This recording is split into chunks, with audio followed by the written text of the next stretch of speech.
James, how are you? You've been looking at French political intrigues, haven't you? One of your favourite pastimes. That's right. Let's start with one. The leader of the centre-right UMP, Jean-François Copé, a job he had to fight hard to get. That's right. Let's not forget. He's become embroiled in a bit of a scandal, hasn't he? That's right. It isn't one with a massive amount of political intrigue, but it is making some headlines You're warming today. us up, are you? That's right. I'm warming us up for something more interesting. I've told her what's to come. But in any case, it looks like he got one of his buddies, PR firms, involved in the 2012 presidential election, which Nicolas Sarkozy lost, and overcharged the UMP party, which then ended up in all of these financial difficulties that had to do a big fundraiser. Essentially, this company public money went to one of his friends' companies. Is that right? Well, partly because public money goes to funding these election campaigns, exactly. And about 8 million was spent was given to this company, Event, as it's called, by the UMP party, which then later had to raise about an 11 million euro sum to make up for debt. In any case, it doesn't make him look good, and he's already in a weak position, but we'll see what comes out of that. François Fillon will be enjoying that one today. That's right. Now, meanwhile, over at Street Press, which is a slightly more racy publication, they're talking about, they did a big extended interview with a senior political advisor who, he has revealed, had to leave his job as a senior political advisor in 2008 because it was revealed he was a porn star. Goodness me. That's more up your street, isn't it? Well, it's a bit more interesting, isn't it? Let's be honest. Guillaume F. was his name. He's not revealing his full name, even though it's probably very easy to find, seeing as there are photos of him. I don't understand why he's going by an alias when there are photos of him, and he's explaining where he worked, what ministry. It was the Interior Ministry, and exactly when. I mean, a quick Google search, you would think. Maybe people aren't looking at his face too closely, I don't know. Well, perhaps not. In any case, Guillaume F. goes by Rick Angel. Nice. Now, he claims, look, that he wasn't in any way involved in this industry while he was performing his duties as a political advisor in the Interior Ministry, that he had to climb up the political ladder. It took him 10 years to get to that position. A strange career route, didn't he? Well, I think he just had a double life. And then he is very annoyed at the hypocrites and daddy's boys and the Golden Circle that basically dobbed him in. A colleague spilled the beans. The Interior Minister of the time, Michèle Alliot-Marie, quite a stern lady, and it appears that she didn't approve of that, and he had to pack his bags and empty his desk by the next morning. So what did he do? He decided to go big in the porn industry, and now back to the movies, and now he's one of the biggest names in French porn, apparently. Wow. I think behind the scenes more. So there you go, a big in-depth interview in Street Press. It makes for some interesting reading.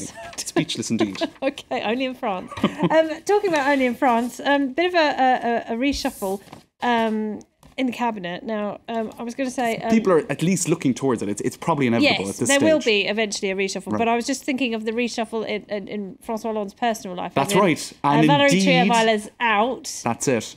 Is Ségolène Royal coming back? It seems that a private life reshuffle might have facilitated a cabinet reshuffle at some point. Yes, that's what I'm trying to get at. Indeed, and essentially, just to explain to viewers, Ségolène Royal photographed there. It appears in a poll that was conducted for Paris Match magazine by IFOP. She's François Hollande's ex, by the way, the mother of his children. Mother of his children, a former presidential candidate. They were a power couple, and their relationship fell apart sometime around before the presidential election that saw Nicolas Sarkozy come to power.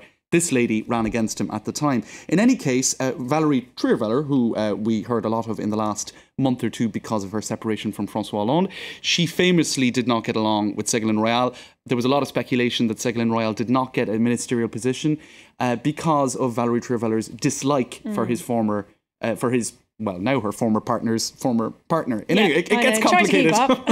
In any case, this poll suggests that the French people would be delighted to see Ségolène Royal get a senior cabinet position. 49% would see her as the ideal Prime Minister, bearing in mind that Jean-Marc Ayrault is only approved of by 24% of French people at the moment. That's not too bad. François Hollande's not doing much better, is he? He's not. His poll ratings are very low. Maybe people are feeling nostalgic for a bit of Ségolène Royal. I think so. And she is very charismatic. She was always very good at communicating with the people. But it does seem like the dream ticket is Manuel Valls, who was the current Interior Minister, as Prime Minister, Ségolène Royal as Interior Minister replacing him. The French people seem to love the idea of that. Oh, wow. Finally, they've hit on something that they do like. Okay, is it possible to go through your life using nothing but French products? The answer is an overwhelming no. But that is what one guy did decide to do in a Made in France documentary. Right. That's a documentary called Made in France. Let's take a look at the images. Benjamin Carle is his name. Now, he spoke to The Guardian's correspondent in Paris, Kim Wilshire, because essentially, throughout all of last year, for 10 months, he eradicated all made in France products from his life. Food, transport, everything. Because he realised in his day-to-day life here, as he drinks his coffee in the Starbucks? street, it's Starbucks, exactly. His bike is made in England. His apartment, his Well, you can office. get a French bike and you can get a French coffee. Well, this is what he had to do. Now, we'll see in scenes in this clip here, eventually what he did is he absolutely stripped his apartment bare, apart from the very, very, very No few IKEA items. furniture. No IKEA furniture, right down to his underwear, which was made in Morocco. That had to go. Oh. Now, the thing is, he gave himself a budget of €1,800 because you could go into the massive luxury sector and... Yeah, well, I was going to say, you could deck yourself out in Chanel and Hermes, couldn't That's you? right, but Why if you have a not? budget of €1,800 to live on with only made not in so France much fun. products, it's somewhat more complicated, but that's what he did. And actually, it was a massive amount of effort. For example, he couldn't drink Belgian beers with his buddies in the evening. He Well, you can couldn't drink a French eat beer. pizza. Well, that's it. I mean, it's not that complicated. No pizza, oh yeah. No pizza. Anything that, for example, he So it'd couldn't... be Bœuf Even Bourguignon. Daft Punk, French band, Yeah. but they sing in English, so that wasn't allowed. I mean, They were no. very, very strict. But in any case, he did Oh. manage a 96, let me find the exact figure, 96.9%. He still had 6 IKEA forks in his apartment, a Chinese guitar, unsourced wallpaper, and there you go. So he didn't manage to be completely successful, but for example, his smartphone had to go, everything that was technology Yeah, well, I had was to going to go. say, what did he do for a phone? That's a good point. I Did think he had dig out a Minitel? I think he had to go without one, or maybe, carrier pigeons or Minitel. Not that people use them anymore. But in any case, the So point... he failed. Well, he nearly did it. He nearly did it. He said it was very difficult. The point of the Good experiment effort. was not French nationalism or patriotism, he said. It was to show that we should reflect on what we consume and where it comes from. Also, he ate a lot of seasonal foods, which is probably a very good thing. Croissants. One Croissants. word. That's Well, what I yes, say. baguettes and stuff Pain like au that. chocolat, I could live on them. All right, James, thank you very much indeed. Thanks, Laura. James Frieden then. Now, time for our focus report now.